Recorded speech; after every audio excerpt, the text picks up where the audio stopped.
Hoy la música no la registro, digamos. ¿Qué estamos escuchando hoy? Estamos escuchando las malas. Las ex. Las ex. Casi. Casi. Bueno, nada, no sé qué estamos escuchando, digamos, hoy han puesto la música. La productora ejecutiva eligió la música, digamos, me dejó afuera de la elección, entonces eligió la música de ella. ¿Cómo les va? Buenas tardes, días, noches, bienvenidos a esto que hemos dado en llamar Mandarina TV. ¿Cómo andan? Mi nombre es Juan Di Paolo. Antes de arrancar, les quiero decir que se suscriban, que le den like y que comenten. Gracias por los comentarios de las últimas semanas. Comenten y den like, que nos ayuda muchísimo. Antes de arrancar, les presento a la Alejandra y la Camila, que me van a acompañar hoy en la charla. ¿Cómo les va? Hola Juan, ¿cómo estás? ¿Cómo andan? ¿Todo bien? Hola, ¿todo bien? Todo bien, hoy nos vamos a dar un gusto. Con la Alejandra seguro, no sé con vos, pero con la Alejandra seguro, porque hace un montón de tiempo que venimos hablando de la cuestión de la deuda. Digo, y hemos leído durante algunos años a la Vero Gago, a la Lucy Caballero, a la Zarato bastante, digo, y lo hemos trabajado bastante, y hoy vamos a tener la suerte de hablar de este librito que nos ha gustado siempre mucho y nos parece maravilloso, que se llama Una lectura feminista de la deuda, y vamos a hablar con una de las autoras, que es la Lucy Caballero, que le damos la bienvenida. Hola Lucy, ¿cómo estás? Hola, ¿qué tal? ¿Cómo están compañeros y compañeras? Muy bien, gracias. Hola, ¿qué tal? Buenas. ¿Qué tal? ¿Qué haces? Che, gracias por prestarte a esto, la verdad que buenísima la predisposición. No, por favor. Dale. Perdón por las infinitas postergaciones, pero la coyuntura lo demandaba. Sí, vivimos en la Argentina un tiempo áspero, no sabemos cuándo sale el programa, digamos, pero entendemos que no va a cambiar demasiado, que va a seguir siendo igual de violento, digamos, por lo menos unas semanas más seguro dura esto. Nada, qué sé yo, está como está la cosa. Esperemos que poder superarlo de alguna manera. ¿Qué haces? ¿Te acordás de este libro? Que tiene algunos años ya, ¿no? Tiene varios años, sí, la verdad que sí. Me acuerdo de él y se me viene bastante a la cabeza últimamente. Bueno, sí, porque la verdad que está re en tema, digamos. Yo voy a arrancar haciéndote alguna pregunta y después ya, digo, empezamos a charlar entre todos. La idea es usar el libro para charlar. Esto que decís vos, se te viene mucho a la cabeza, lo voy a poner acá adelante. Ahí se ve. Sí. Que se te viene mucho a la cabeza es la intención del programa, digamos, que podamos a partir de la lectura de algo poder hablar del presente, de lo que nos pasa, de lo que pasa, de por qué pasa lo que nos pasa, digamos. Entonces, digo, arranco, digamos, y después ya arrancamos todo a charlar. Te hago la primera pregunta. El libro se llama Una lectura feminista de la deuda. Yo entiendo que la deuda hoy funciona como un nuevo aparato de captura, para nombrarlo de alguna manera, digamos, que es la forma que tiene lo que podemos llamar capitalismo tardío, capitalismo financiero, capitalismo 4.0, no sé cómo lo llamas vos, digamos, cómo se llame, o el nombre que le queramos poner, para poder capturar las almas, ya no en el presente, sino hacia el futuro. ¿Vos nos podrías explicar más o menos cómo funciona la deuda como aparato de captura? Bueno, hay un autor que me gusta mucho, que está citado en el libro, que se llama Cafensis, que es el compañero de Silvia Federici, que hace un estudio muy, muy minucioso de la deuda, en un libro que se llama Los límites del capital, que está citado.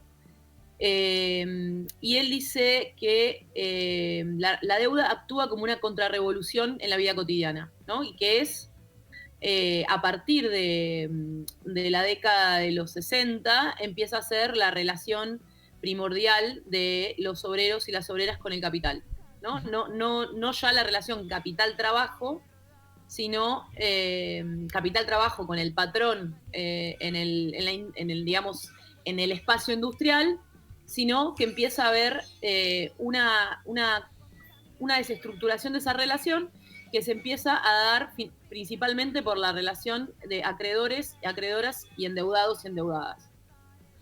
Él hace una distinción en la secuencia temporal de lo que implica la deuda en la vida de los trabajadores, que me parece muy interesante, ¿no? En el capitalismo industrial, primero viene el trabajo, después el salario y después el consumo. La deuda invierte esa relación con consecuencias en todo tipo de nivel, al nivel de la forma de organización de los trabajadores y las trabajadoras, a nivel subjetivo, en términos de lo que organiza como una economía del tiempo. Primero aparece la oferta de deuda, después uno promete que va a hacer trabajo para pagar esa deuda, accede al bien o al servicio y promete un trabajo a futuro, ¿no? Es decir, empieza a generarse otra secuencia temporal en la relación consumo-trabajo y satisfacción de las necesidades. ¿Qué es lo que captura la deuda? La deuda tiene la capacidad de capturar energías, por supuesto de capturar valor también que se produce, más allá de la relación salarial. Y esto es algo que nosotros trabajamos mucho en el libro, porque lo que vemos que, al contrario de lo que se dice mucho cuando se habla de los sectores excluidos, ¿no? Es decir, esa idea del capitalismo de descarte, esa idea de que hay una parte de la población que está afuera, esa población podrá estar afuera de relaciones laborales registradas o en formato de contrato de trabajo clásico, pero sin embargo el capital financiero ha desarrollado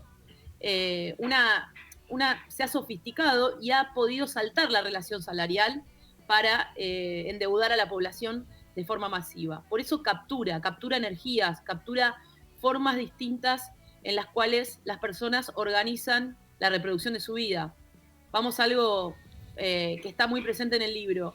Bueno, las principales endeudadas en la crisis económica que estamos atravesando, y yo pondría como punto de inflexión la presencia del Fondo Monetario en el 2018, porque es un momento en el que los ingresos populares empiezan a caer por la disparada de la inflación, pero además porque siempre, en general, y mucho más los ingresos del trabajo informal, se actualizan en mucha menor medida que la inflación. Entonces hay una gran parte de la población que empieza a vivir con la deuda de forma permanente. Endeudarse no ya como una opción, como algo transitorio, como algo circunstancial, para comprar algún alimento, para comprar un electrodoméstico, para festejar un cumpleaños o un viaje, sino un mandato a endeudarse para vivir. Pero cuando vamos a ver ese mecanismo de captura, que además tiene distintas formas, porque hay deuda que proveen los bancos, pero también hay deudas que proveen financieras, y ahora hay deudas que proveen incluso las billeteras virtuales, toda las empresas de fintech. Bueno, capturan una vitalidad popular de, por ejemplo, una persona que quizás a la mañana vende algo en su casa, a la tarde va a ayudar a cuidar o va a cuidar a un familiar y eso le pagan algo, digamos, toda esa cantidad de trabajo que excede por completo el trabajo registrado, se utiliza en muchos casos para pagar esas deudas, ¿no?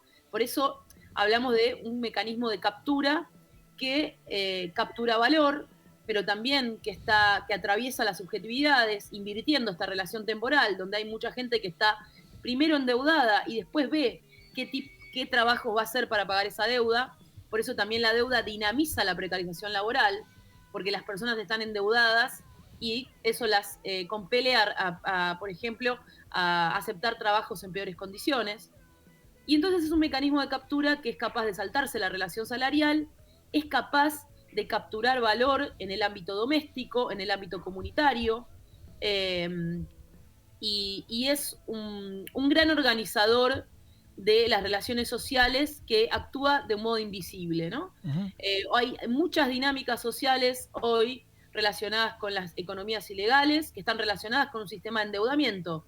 Por ejemplo, hay jóvenes que entran a trabajar o que empiezan a hacer los eslabones más débiles de la distribución de drogas, que están en un sistema de deudas, ¿no?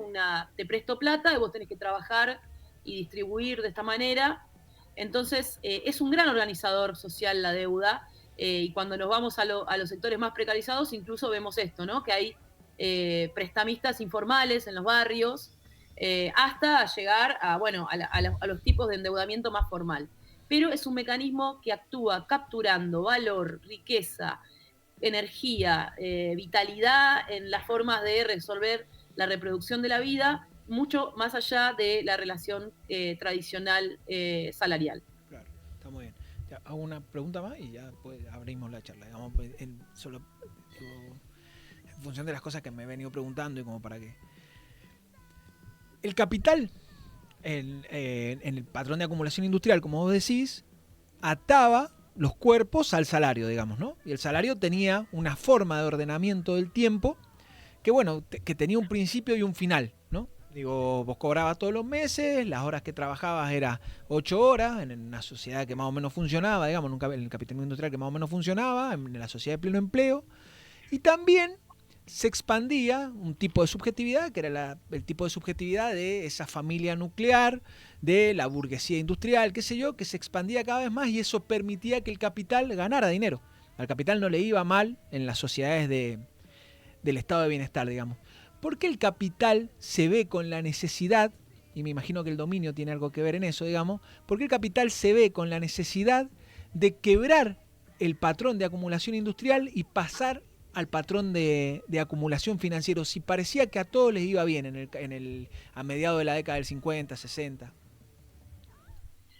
Bueno, en realidad hay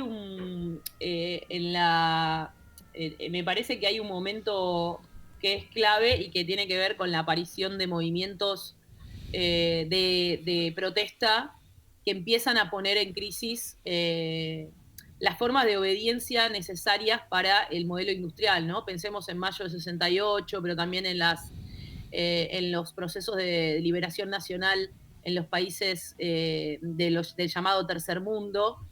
Y bueno, pensemos, por ejemplo, clásicamente en el mayo del 68, que va claramente a hacer una crítica muy fuerte a el tipo de vida que implicaba y el tipo de obediencia y el tipo de estructuración del tiempo y de la vida cotidiana que implicaba el trabajo industrial, ¿no? Uh-huh.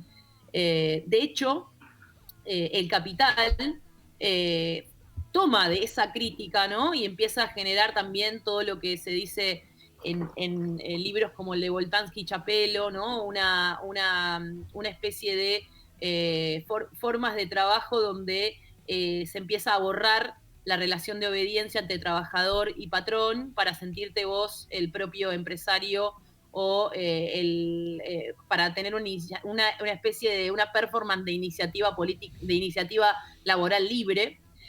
Y el capital ve amenazado en el régimen industrial, con los sindicatos fuertes, con las protestas sociales, ve amenazada esa ganancia que se expresa en lo que fue más bien la contraofensiva neoliberal, que empieza a verse a fines de los 60 y en los 70. La gran estrategia del capital en el neoliberalismo fue el capital financiero. El capital financiero como modo por ejemplo, hay una autora muy interesante que se llama Melinda Cooper, que hace como un análisis de por qué empieza a haber cómo se empieza a generar un giro neoliberal en los principales exponentes de la política norteamericana. Y ella dice, bueno, en realidad al capital lo preocupaba mucho menos el crecimiento económico estancado que la capacidad de veto que tenía la clase obrera, ¿no? Que eso es lo que había que desestructurar. Y uno de los mecanismos estratégicos, por eso Silvia Federici dice, hay que pensar a la deuda como una estrategia del capital, porque en términos de la relación de endeudamiento entre endeudados y acreedores, hay una invisibilización de la explotación, porque también atomiza la lucha de la clase obrera, digamos, es un mecanismo de individualización. Y a nivel de la macro, digamos, la deuda empieza a ser, este mecanismo por el cual, por ejemplo, en los 70 en Estados Unidos se ve muy claro, se empieza a generar toda esta idea de que el Estado tiene un gasto superfluo o un gasto, y esto lo toma mucho los autores que lee Milei, ¿no? Esta idea de que la emisión del dinero es mala y que el déficit y que el estado de bienestar o la provisión de servicios públicos por parte del Estado es lo que explica la crisis, el estancamiento de los 70, y empieza a haber toda una ingeniería para que en realidad la emisión de dinero esté dedicada a remunerar activos financieros, ¿no? Para que en realidad lo que hay es un cambio del destino de la emisión de dinero, ¿no? Si antes el Estado emitía para sostener su función es de garante de la reproducción social, empieza a ver cómo se emite empieza a desestructurar esa relación y a emitir permanentemente para asegurar y convalidar ganancias de activos financieros. Entonces, la deuda es una estrategia de capitalismo que se sentía amenazado por el poder de veto y por la continuidad de las relaciones de obediencia en el ámbito laboral, y empieza este capitalismo financiero que tiene mecanismos de explotación, mecanismos mucho más sofisticados y que desestructura formas de veto y de organización política de los trabajadores y las trabajadoras. Está muy bien. Sí. Bueno, Lucy, buenas tardes. Gracias por participar de este diálogo, de esta conversación. Quería hacerte una consulta. Trabajar la noción o la relación entre deuda y moral, ¿sí? Y de terrorismo financiero. Bueno, esa es una... En el libro lo decimos como parte fundamental del análisis feminista, ¿no? De la financiarización. Muchas veces, primero, ¿no? En el libro cuestionamos esa idea de que las finanzas no tienen cuerpo, que están separadas de los cuerpos, que son un régimen de abstracción que se reproduce a sí mismo y que está totalmente separado de los cuerpos que producen valor. Y decimos, no, la deuda está totalmente relacionada con la protesta social. Es un mecanismo de fuga muchas veces del poder de veto de los y las trabajadoras, y también es un régimen moral, ¿no? Porque lo que vemos es que, y esto me parece que está muy, muy relacionado con la manera, con las autoras y los autores que vienen trabajando, ¿no? La moralidad, la economía de la moral que implica el neoliberalismo, ¿no? Un neoliberalismo que pareciera que que no tiene nada que ver con la moral, y ahora cuando estamos viendo el ascenso de estas ultraderechas que combinan una moralización permanente de determinadas vidas, de determinados cuerpos con la aplicación de shock neoliberales, queda más evidente. Pero ¿por qué hablamos de moral? Por ejemplo, porque toda la producción de la población, de una población endeudada, implica un régimen moral, ¿no? Nosotras hacemos un estudio muy fuerte en lo que tiene que ver sobre cómo se construye a las mujeres como buenas pagadoras. Incluso, si vas a ver las estadísticas del Banco Central, hay algo muy, muy impresionante, que es que las mujeres de los sectores populares son las que menos tasas de mora tienen, ¿no? Y es una construcción moral, pero además porque, y ahí retomando a Lazarato, que fue nombrado, Lazarato dice, bueno, en el régimen de endeudamiento no alcanza con la moral de la cultura del trabajo, sino hace falta un suplemento moral del endeudado y la endeudada, que es la culpa y el continuo trabajo sobre la responsabilidad de uno mismo y de una misma con respecto al pago de esa deuda permanente, digamos. Y cómo el pago de la deuda y la producción de poblaciones endeudadas requiere de una moralización, de la construcción de buenos pagadores, de la idea de hacer cualquier cosa para seguir pagando esa deuda, y está muy relacionada con lo que estamos viviendo ahora, ¿no? Sí. Hay una relación muy concreta también con, por ejemplo, cuando vos vas a ver dónde están los índices de mayor endeudamiento en la población a partir de la crisis económica, que insisto, para mí hay un punto de inflexión en el 2018, te vas a dar cuenta que hay una asociación muy fuerte entre deuda y mandatos de género. Uh-huh. Es decir, cómo las mujeres que tienen en general el mandato de hacer cualquier cosa para sostener la economía doméstica en momentos de crisis son las que asumen las deudas. Asumen las deudas, sostienen la economía doméstica, y eso es leído por el sistema financiero. Mientras estábamos escribiendo el libro, nos contaban compañeras que había empresas financieras que se acercaban a las escuelas. ¿Cómo vas a dejar a tu hijo con la misma ropa que el año pasado? Saca un préstamo fácil, rápido, y directamente apuntado a las madres, ¿no? Y tenía que ver con esta idea de ese mandato ese mandato de género de sostener la economía doméstica como sea, extendiendo la jornada laboral, sumando más horas de cuidado y haciendo cualquier cosa para sostenerlo aún en momentos de crisis, ¿no? Y sabemos que, además, cuando se aplican medidas y shocks neoliberales como el que estamos viviendo ahora, en general eso termina reproduciendo, o mejor dicho, apoyándose en mayor trabajo reproductivo y especialmente feminizado, ¿no?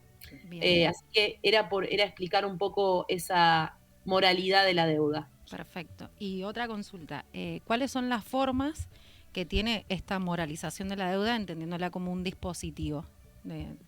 Algo que performa nuestras conductas, nuestra cotidianidad.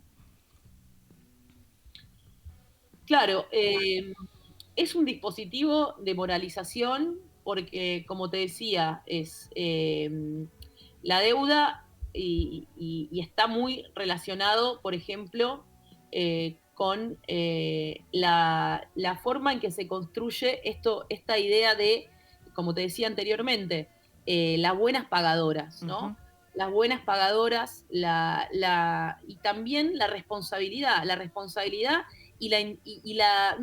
es un dispositivo también de individualización del ajuste. Eso es algo muy importante. Creo que a veces nos olvidamos del contenido o de las implicancias políticas que tiene que gran parte de la población esté endeudada para vivir. Es decir, muchas veces en la comparación con la crisis del 2001, por ejemplo, si vamos a ver la diferencia de por qué hoy se habla de por qué no estalla, por qué no explota, bueno, vemos que, por ejemplo, en el 2001 no había un sistema financiero tan extendido y con tanta oferta de productos financieros para resolver la escasez como hay hoy, ¿no? Totalmente. Entonces, la deuda se ha transformado en un gran mecanismo individualizador y moralizador de las políticas de ajuste, ¿no? Porque una vez que esa deuda la asumís individualmente, es decir, asumís individualmente los costos de una política económica que debiera ser vetada colectivamente, bueno, ahí empieza también y está totalmente relacionada con la idea de, y esa es la paradoja, que los sectores que más están endeudados y que más son explotados financieramente son continuamente moralizados como improductivos, ¿no? Como los que cobran subsidios sociales, que no trabajan. Entonces hay que pensar todas esas relaciones y me parece que ahí hay un gran dispositivo de moralización y un gran dispositivo de individualización de los costos del ajuste. Sí, totalmente. Bien, gracias. Pienso esto, mira, y ahí la dejo a la Camila. Me parece interesantísimo lo que acabas de decir. Porque la gran pregunta es por qué esto no explota. Digo, y yo venimos diciendo, digamos, en este programa incluso, que no explota porque Mercado Pago te permite que no explote, digamos. Porque la deuda es llevada a cualquier lugar. Cualquiera de todos nosotros recurre a fin de mes para vivir los últimos 10 días a Mercado Pago. Eso en el 2001, sin las tecnologías como están hoy, digamos, después de la crisis del 2008, sin la tecnología de la comunicación y la información, digamos, sin la fintech funcionando a full, era mucho más sencillo que explotara frente al malestar, digamos, que el malestar se sintiera rápidamente en los cuerpos. Hoy está como más mediatizada la cosa porque podés acceder a un crédito cualquiera. Y te endeudas en una billetera virtual y si no pasás a la otra, pasás a la otra, pasás a la otra.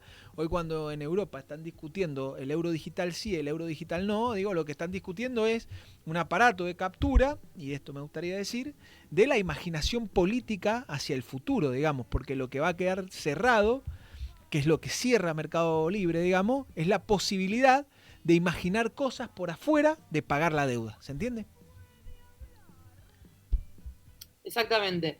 Bueno, nosotros ahora estamos trabajando en otro trabajo, valga la redundancia, sí, que va justo a ese punto, ¿no? Sí. De, por ejemplo, pensar por qué se está interviniendo tan fuerte en la disputa por los jóvenes, ¿no? Por la capacidad de imaginar de los jóvenes y de relacionarse con el futuro.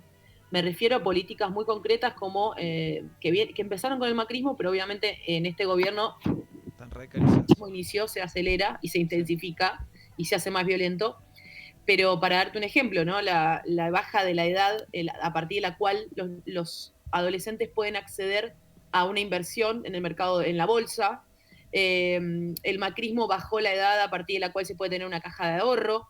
esta pandemia, le dicen la pandemia de ludopatía, que estamos viendo en los jóvenes, que es que hay algo muy concreto en cómo la especulación, primero que si una piensa cuál es la definición de la palabra especulación, la especulación es una relación con el futuro, es especular sobre posibles. La especulación financiera es una forma de declinar esa capacidad de especular que tenemos todos y todas. Y me parece que hay una disputa muy grande a través de lo financiero por achicar esa capacidad de especular hacia el futuro y muy focalizada en los jóvenes. Entonces me parece eso clave y eso tiene también una relación con la protesta social, es clarísimo, ¿no? La protesta social implica una capacidad de relacionarte con el futuro. ¿Por qué estás sacando un cuerpo a la calle? ¿Qué esperás? ¿Qué pensás que podés cambiar a partir de eso? Y me parece que una población que está justamente incluso disputando la imaginación de los jóvenes con respecto al futuro y aplanándolo a una declinación únicamente financiera de esa especulación. Sí, justo yo iba a decir algo similar respecto a los jóvenes y la deuda. Comentarte, bueno, por si no sabían, en la Universidad Nacional de Cuyo, que es donde yo estudio, el año pasado empezó a haber como una política muy concreta y muy directa de promoción de un banco en particular, que es el banco donde, bueno, los profes reciben su sueldo y el personal de apoyo académico también. Y ese banco tenía un stand en el comedor universitario, en los jardines de algunas facultades, en donde te daban, no sé, café, tutucas para el 21 de septiembre, para otros días de conmemoración de las juventudes, y te ofrecían abrirte una cuenta en el banco. Y te daba esa cuenta, la tarjeta de débito y la tarjeta de crédito. Entonces, bueno, yo pensaba como eso, en una cuestión que fue muy brusca, que con algunos militantes estudiantiles lo veíamos y decíamos, hay algo raro en esto, o sea, no terminamos de dilucidar qué era lo raro, pero nos parecía raro que un banco estuviera abriéndole cajas de ahorro a estudiantes, y la verdad es que leer el libro y ver algunas de las entrevistas que dieron con la Verónica nos sirvió como para pensar desde ese lado de este intento de sobrebancarizar, no sé cómo explicarlo en otros términos, la vida de las juventudes y desde una institución estatal como es una universidad nacional. Como eso, la complejidad me parecía como traerlo a colación también para pensarlo, un ejemplo bien concreto de algo que nos pasó a nosotros en persona en la Universidad Nacional. Y en relación con eso también, bueno, no sé por ahí pensar cómo ves vos o cómo sentís que impacta el ajuste presupuestario sobre las universidades nacionales respecto a las mujeres, digo, las mujeres como una porción importante de estudiantes y de docentes en la universidad y de egresadas, y también dentro del circuito de la ciencia, que entendemos que, bueno, sí, somos en general, sobre todo las mujeres jóvenes, las que tenemos una gran porción de desempleo. Bueno, cómo impacta también que haya más ajuste económico y que seamos nosotras quienes también tengamos que endeudarnos, más allá de que la universidad sea pública, para pagar el alquiler, para sostener a nuestras familias, para el transporte incluso. Bueno, a mí me ha quedado muy en la cabeza a una conferencia que dio Sturzenegger en la Universidad de Miami, donde él hablaba muy abiertamente, ¿no? de la curaduría que hicieron para elegir los sectores que iban a atacar y de una manera en la cual pusieran en crisis nuestra propia reproducción, ¿no? La propia reproducción de la vida. Y él dijo, estamos atacando grupos de interés. Y en esos grupos de interés hablaba de las universidades, ¿no? De las universidades nacionales. Me parece que ahí dejó bien en claro, ¿no? Hoy lo que se está intentando hacer es, primero hay una disputa muy grande con el tiempo. Es decir, y esto va a las preguntas que hacían ustedes, que me parecen maravillosas. La deuda también interviene como un dispositivo en la disputa por el tiempo, ¿no? Hoy casi que tener tiempo para militar es un privilegio, porque, o lo quieren transformar en un privilegio, pues sabemos que no es un privilegio, sí, pero pareciera que quieren transformarlo así porque estamos trabajando más horas por un salario más bajo en relación a lo que tenemos de gastos fijos, y cuando vas incluso y además obviamente trabajando para pagar deudas, ¿no? Y eso acorta la capacidad de hacerse tiempo para poder hacer política con otros y con otras. Entonces, la crisis de la reproducción de nuestras vidas también, también implica una crisis de la reproducción de las luchas. O sea, sostener una lucha hoy en el tiempo es muy y casi utópico, ¿no? Porque todos tenemos que en algún momento volver a los 14 trabajos que tenemos para poder pagar la deuda. Pagar la deuda. Y después, obviamente, en el tema de las universidades nacionales, si vos te podés ver, ¿no? El ataque sistemático que hay al sistema científico, a la universidad, incluso lo que ellos fomentan en las escuelas, que es una especie de desautorización de los docentes, versus lo que consumen los chicos en términos de consumo digitales, lo que ellos apuntan es a obviamente, una deslegitimación absoluta del discurso público, ¿no? Sí. De las voces a las que nosotros y nosotras estábamos organizadas o mínimamente acostumbrados y acostumbradas a tener legitimadas, ¿no? Como voces oficiales en algunos campos y y el fomento permanente de esta especie de volver a las redes el ágora pública, donde se puede decir cualquier cosa sin ningún tipo de necesidad de vericidad, ¿no? Entonces, me parece que es un ataque que está muy, muy, muy direccionado a lo que significa la universidad pública en nuestro país, que no es solamente un lugar de excelencia de producción científica, sino también son universidades que todos y todas tratamos de construir en relación con la emancipación, con los movimientos sociales. Me parece que eso molesta mucho y es ese linaje y ese acervo de luchas el que se quiere atacar. Bien, yo quería hacer un aporte en relación a lo que decía Camila, que si bien nuestra matrícula en nivel superior, las mujeres es más alto el número, digamos, de mujeres que estudian, el nivel de egreso no se destaca por lo mismo, y además quería mencionar el tema de la desigualdad en los sueldos o en los salarios.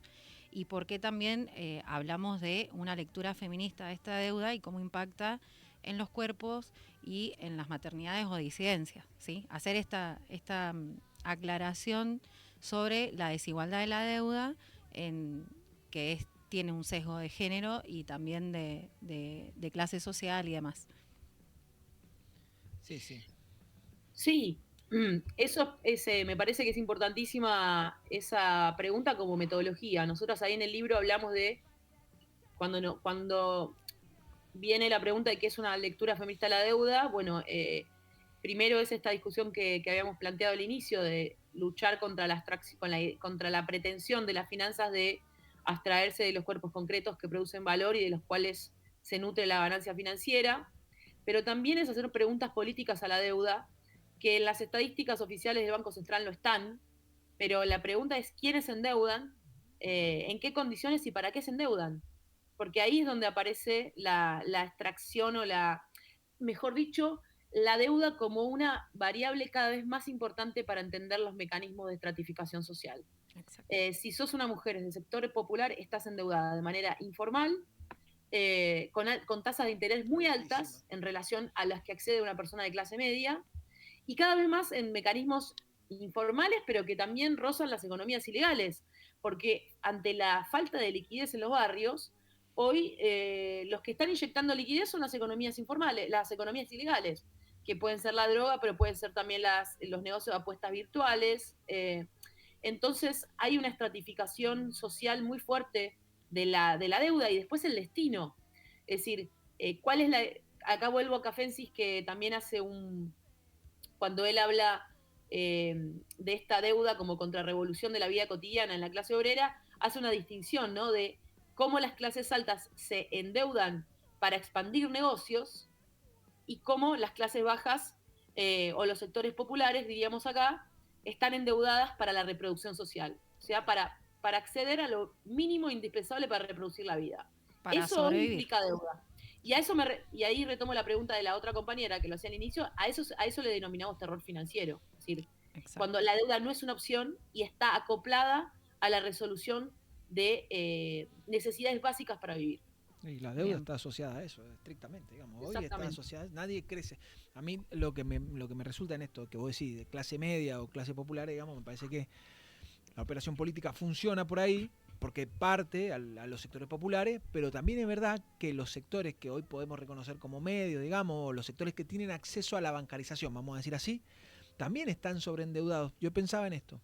Hoy si vos vas con el Banco Nación a hacer el 40% de descuento que te hace el Banco Nación, te lo hace solo con tarjeta de crédito, te reintegra dinero de inmediato, entonces vos lo único que hiciste fue estirar la capacidad de gasto que tenés un mes en el 40%, pero el mes que viene tenés que pagar el total de la deuda, digamos.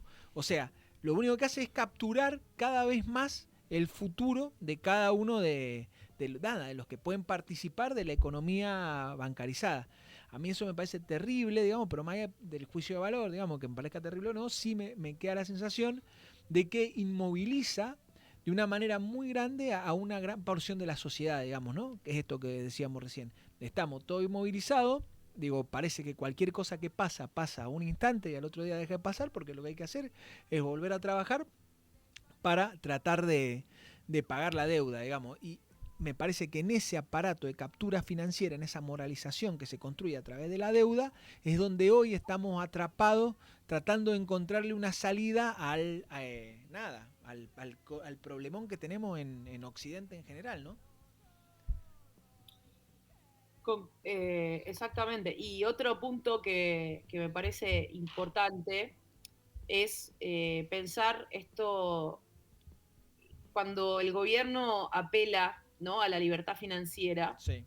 a qué sujeto se está interpelando, y creo que eso está íntimamente relacionado con esta expansión de la financiarización de la vida, que no solamente implica la deuda, sino también la microespeculación. Sí. Cada vez más hay personas que, incluso haciendo trabajos de la economía popular, que capaz tienen 2 lucas hoy y lo ponen en una billetera a una tasa de interés que les rinde algo, aunque eso después lo usen para pagar una deuda, digamos. Sí, sí, sí. O sea, que también implica el devenir de una especie de etos especulativo Sí, sí. en la población, y que después se ve interpelado por esta idea de la libertad financiera, que obviamente funciona como una especie de etapa superior de la apelación al microemprendedurismo. Sí.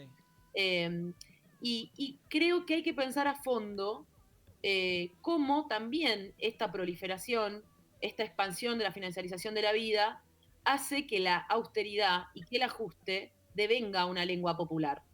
¿Por qué nos suena tan extraño que el gobierno apele a sacrificio? Ajá. ¿No será que tiene algo que ver con que la gente está acostumbrada a dejar de hacer cosas y a recortar su propia vida para pagar deudas? Sí. Que cuando el gobierno dice hay que hacer cualquier cosa para pagar la deuda, eso no genera una indignación a la altura de lo que se está diciendo, ¿no? Ajá. Entonces, me parece que hay ahí una conexión a estudiar de cómo justamente este paisaje que se ha vuelto permanente de la financiarización de la vida lleva también a que la austeridad y que el ajuste en parte devenga algo como un lenguaje popular. Mirá, pienso, y la dejo a los chicos, ¿no?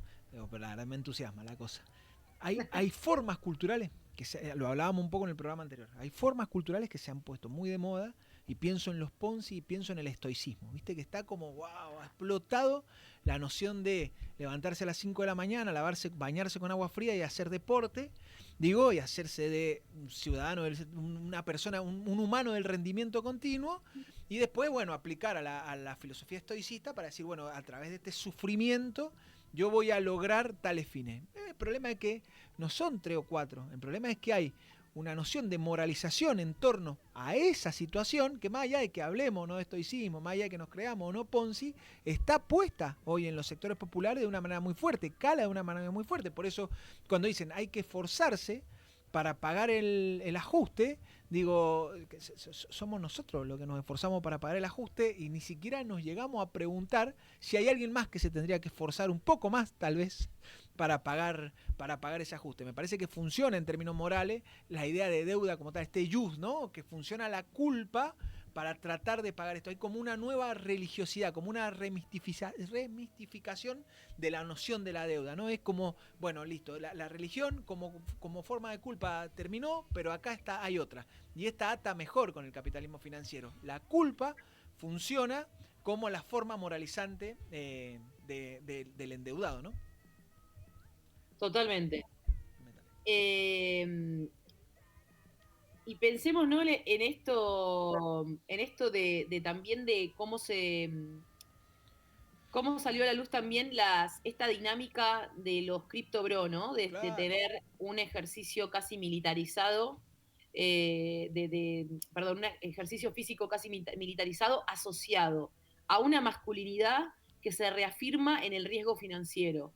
Y ahí creo que ahí queda muy claro, ¿no?, que las finanzas leen muchas más cosas que solamente numeritos, como nos la quieren nombrar, sino que hay algo ahí de, bueno, ¿qué significa esto de que hoy la moralidad del endeudado venga con una especie de la mística del sacrificio y del entrenamiento físico, ¿no? Sí, sí. Y que en el caso de las comunidades de CryptoBro, yo tengo unos compañeros con los que estamos investigando juntos, bueno, viene además asociado a una idea del antifeminismo, ¿no? Viene con el antifeminismo. Sí. Inversión financiera, entrenamiento físico y desprecio por la organización de las mujeres y demás. Sí. Me parece que las finanzas leen y modulan la subjetividad mucho más de lo que estamos acostumbrados o dispuestos a pensar, ¿no? Sí. Bueno, yo quería agregar un poco sobre el tema, bueno, de la modulación, digo, cómo está internalizado en nuestras conductas cotidianas, sacar, digamos, la deuda del closet y entenderla no solo como un plano, en el plano estatal, sino también en cómo juega como dispositivo en nuestra vida privada. ¿Y qué pasa con estas maternidades o estas minorías en donde la deuda recae y qué pasa con estos cuerpos o con estas mentes cansadas, ¿sí? Hablando un poco relacionado con el tema de la austeridad, y cuántos sacrificios deja la deuda en estos sectores populares o minoritarios, insisto, y cómo está tan naturalizado que ni siquiera lo cuestionamos. Bueno, exactamente.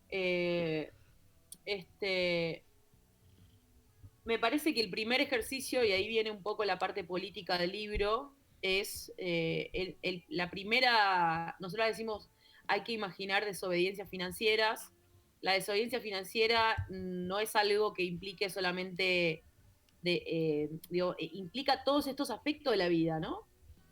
Todas estas modulaciones subjetivas de las que estamos dando cuenta y que vienen acopladas con una moralización, con un ideal de masculinidad, pero también de maternidad. Entonces hablamos de, bueno, el primer paso para discutir políticamente la deuda es ponerla en evidencia como mecanismo político. Creo que ahí en el movimiento feminista se ha hecho un gran trabajo, ¿no? Antes no se hablaba del nivel de endeudamiento de las mujeres, ahora, después incluso se siguió politizando el tema y se llegó a la estadística de que, por ejemplo, la deuda se concentra en los hogares donde hay más carga de trabajo de cuidado y donde, por ejemplo, no se convive con el cónyuge y donde el cónyuge no paga la cuota alimentaria. Exacto. Entonces, hay muchas mujeres que están sobreendeudadas para compensar ese gasto de cuidado que no se les paga. Entonces se fue sofisticando el argumento y se le fue poniendo más cuerpo y se van haciendo estas conexiones políticas hasta darnos cuenta que todo lo que implica cuestionar este mecanismo de captura que tiene que ver, que nosotros ahí en el libro lo decimos, ¿no? Tiene que ver con discutir desde los servicios públicos, por ejemplo, si vamos al caso de Chile o Estados Unidos, la naturalización de la deuda se produce borrando el momento en que algo deviene fuente de deuda. ¿Cuándo algo deviene fuente de deuda? Bueno, cuando, por ejemplo, la salud deja de ser pública, cuando la educación deja de ser de calidad. Son todas formas que en el tiempo van transformando esos aspectos de la reproducción de la vida, tan importantes como la salud y la educación, en fuentes de endeudamiento.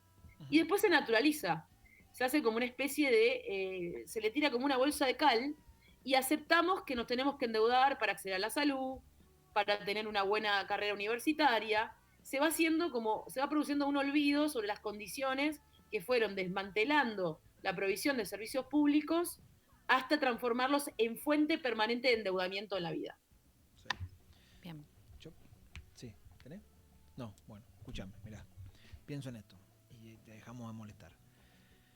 Ahí, viste que se ha puesto de moda esto de la política cuántica. Entonces dice Milei, la política cuántica, hay que ordenar la política cuántica, qué sé yo, y nosotros salimos a decir, bueno, ¿qué es lo cuántico? ¿Cómo funciona lo cuántico? Acá está lo cuántico, digamos.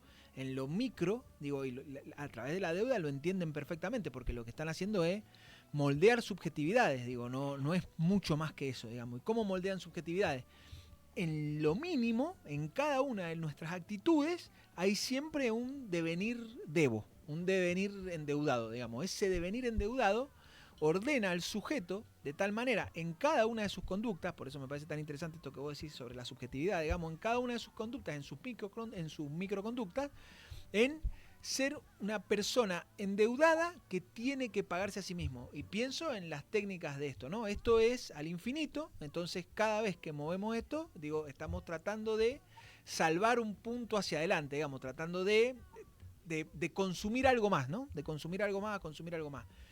Frente a ese tipo de subjetividad tan individual, que deja tan pocas aristas abiertas a la organización más comunal, más colectiva, digo, como nosotros la conociéramos, digamos, como fuese. Digo, estoy pensando desde mí y desde un señor grande, digamos, muy, muy pasado los 40, que vio alguna vez alguna cosa organizada en términos colectivos. ¿Cómo frente a esa política que hoy le dicen cuántica, pero la verdad que son micropolíticas bastante claras, se puede organizar, si es que hace falta, digamos, se puede organizar algo más colectivo? Y a ver, me parece que eso es un gran punto de partida, ¿no? Primero, aceptar que estamos haciendo política en condiciones neoliberales, Sí. me parece un gran punto de partida, ¿no? Muchas veces en las organizaciones o en los ensayos colectivos quedan afuera la tematización de cuestiones que hoy son claves, que son las que rompen las organizaciones después. Tanto la necesidad de reconocimiento, como los mecanismos de competencia, como la apropiación individual de energías colectivas. Entonces me parece que hay que desarrollar una ética permanente, porque hoy es muy fácil decir que, por ejemplo, el Estado es un mecanismo de captura de las militancias. Me parece que sí, que siempre lo fue, y que eso hay que desarrollar una alerta, pero hoy hay muchos otros mecanismos de captura, ¿no? Desde cómo se transforman nuestras militancias en temas de ONG que reciban financiamiento, muchas veces entre la relación la necesidad de desarrollar una ética entre lo que se investiga con los sujetos a los que se investiga. Me parece que yo creo que hay que desarrollar como punto de partida eso, aceptar que estamos haciendo política en condiciones neoliberales, y politizar los puntos a los que ya pertenecemos, ¿no? Me parece que a veces nos quedamos con esta idea, hablo en general porque me parece que no está bueno ponerse afuera, porque creo que si llegamos hasta acá todos en distintos modos no la vimos mucho, pero creo que, por ejemplo, nosotras militamos mucho con los chicos de Inquilinos Agrupados acá en Buenos Aires, y ellos hicieron un gran esfuerzo por politizar algo que es una relación, es la principal forma de acceso a la vivienda de la clase obrera y interviene mucho en los jóvenes, ¿no? Entonces capaz vos a los pibes no lo vas a interpelar como trabajadores de la industria, como muchas veces se nos intenta hacer volver a un imaginario digamos, del obrero de la década del 40, pero tenemos que empezar a politizar otras relaciones.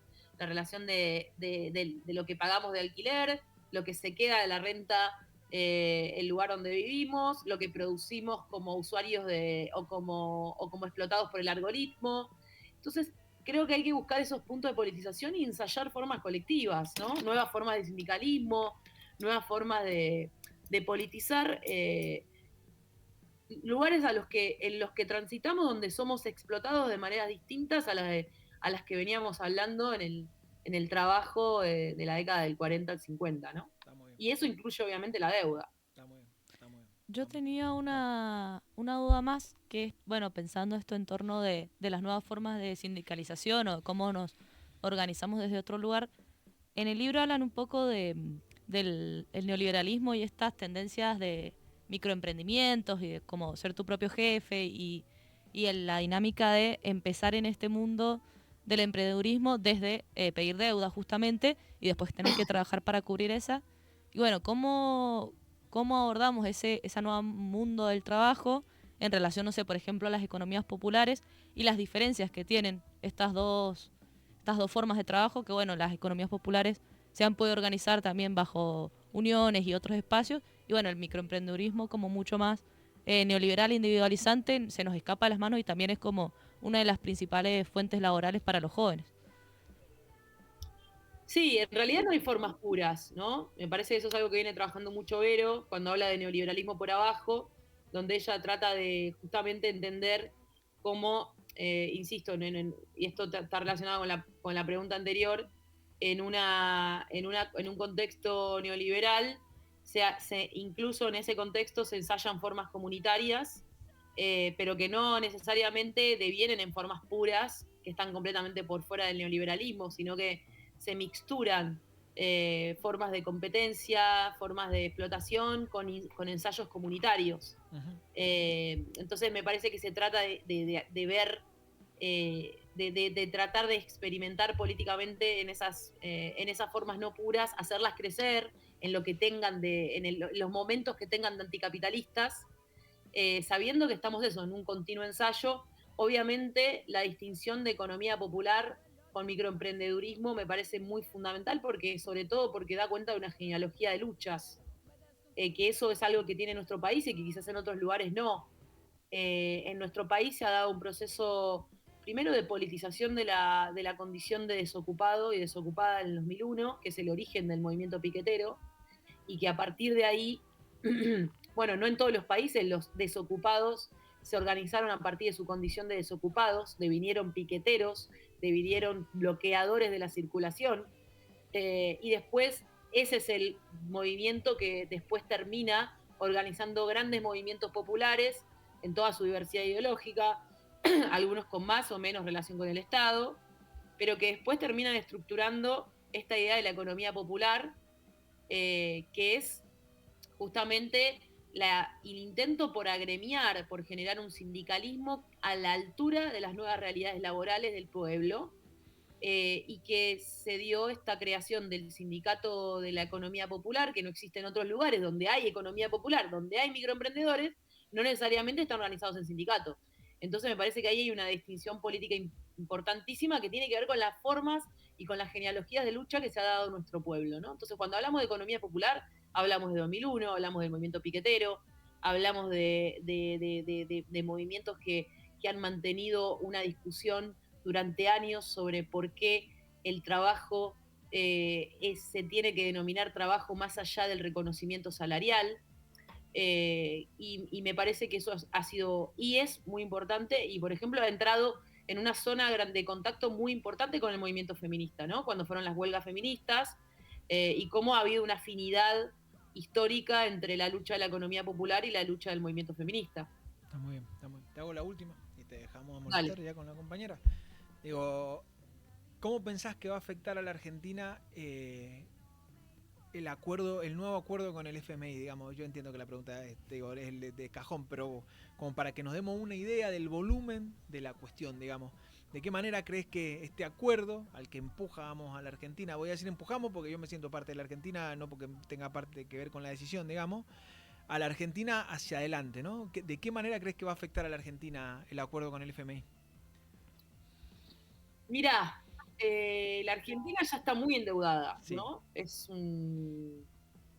Y sobre todo está yendo hacia un modelo de reprimarización de la economía, de extractivismo, de desindustrialización, me parece que este endeudamiento es un endeudamiento que lo que va a hacer es tratar de generar un mecanismo para entregar más fácilmente recursos naturales, ¿no? Sí.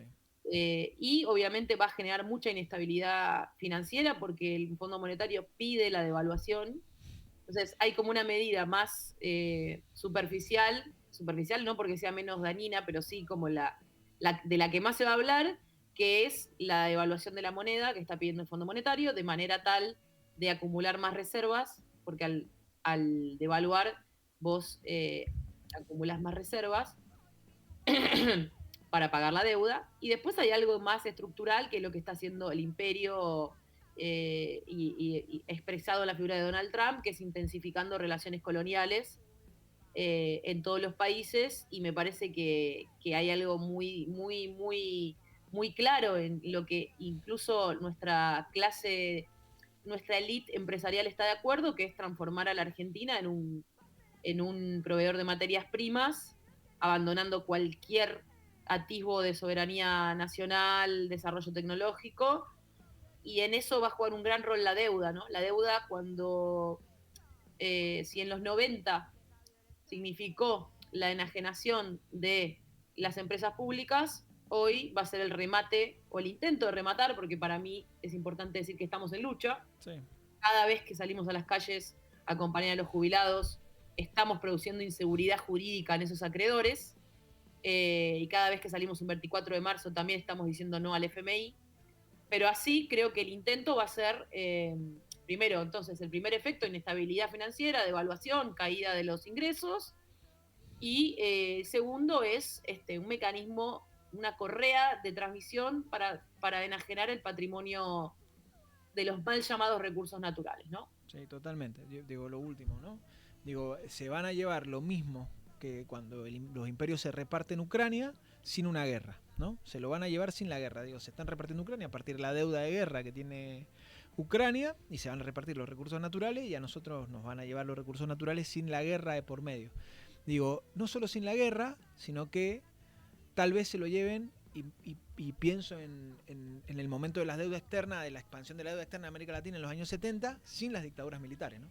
Digo, que eso es lo grave de la cosa, ¿no? Sin la dictadura militar, tal vez endeuden al país indefinidamente y bueno, nada, no podamos salir nunca más de ahí, o por generaciones por lo menos, ¿no? Lucy, agradecerte, no queda más que eso, pero no solo agradecerte por la entrevista, agradecerte por los libros también, porque la verdad que para nosotros son cosas de insumo permanente, digamos. Muchísimas gracias por esto. Gracias a ustedes y bueno, un abrazo grande y Dale. vamos hablando. Dale, muchísimas gracias. Adiós. Chao. Chao, Lucy, gracias. Bueno, bien. Nada, no se depriman. Es así, ya lo sabíamos. Es lo que viene. Digo, qué sé yo. Nada.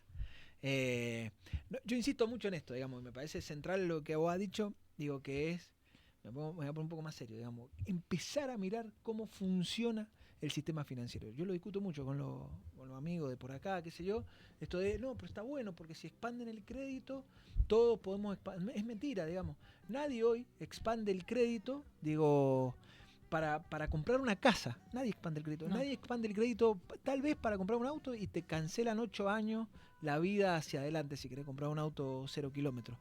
Digo, en esta discusión que seguramente ustedes tienen, digamos, como jóvenes, porque la tienen mis hijos, porque lo he escuchado muchas veces, porque también tengo estudiantes, de mis padres, con mucha menos formación que yo, lograron tener a los 30, 40 años, a casa, auto, irse de vacaciones, y nosotros con el triple de formación no vamos a lograr tenerlo nunca, digamos. No tiene que ver con ninguna capacidad personal, sino que tiene que ver con que el aparato de captura sea modificado, con que la disciplina ha pasado al control, con que la expansión del mercado interno ya no funciona como estructura de control, como estructura de disciplinamiento, sino que ahora es el endeudamiento de cada uno de nuestros nervios, de cada una de nuestras actitudes, y me parece que eso es central para empezar a discutir entre los jóvenes cuántos niveles de endeudamiento podemos bancarnos para seguir viviendo. Muchísimas gracias a las dos por haber estado acá, por haberme acompañado, son grosas. Gracias, Juan. Las quiero muchísimo. Gracias por la invitación. Gracias por invitar. Dale. Nada, nos vemos. No, que se suscriban, que comenten, que le dejen algún comentario a las chicas y les digan muy bien, excelente. A mí me pueden decir otras cosas. Agradecerle a la Agustina que está ahí atrás, y no sé quién más está. Agradecerles a todos por estar acá, suscríbanse, comenten, qué sé yo, y nos vemos la semana que viene en esto que hemos dado en llamar Mandarina TV. Adiós, suerte. Libera.